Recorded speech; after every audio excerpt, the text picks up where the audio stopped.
Салам достор, биз Дания мамлекетинин бойлору Копенгаген шаарындабыз. Биз деген азыр бир чоң мусор тазалоочу, күйгүзүп жок кылуучу заводдун жогорусуна турабыз. Бул жер мисалы карагыла канча бийиктикте турам Ошонун үстү ушундай муз тебе турган атайын пластиктен жасалган аянтча болуп даярдалган. Дагы көзгө урунган эң жакшы бир таң калтырчу нерсе бул ошол жанагы генераторлор, жанагы электр энергиясын иштеп чыгуучу аба генераторлору деңиздин ортосунда жайгашкандыгы.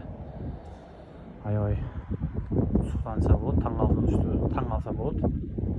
Анан дагы бир өзгөчөлүк жери бул жер Копенгагендин ушул ар тарапка өйүздө эле кайра Швециянын Малмо деген бир шаары бар. Ошол тарапка суу астынан баягындай поезд өтүп кетет. Жарым жолго өтүп кетет дагы, андан ары Малмо шаарынан Швецияга 1 саат аралыгында Стокгольмго жетип алса болот.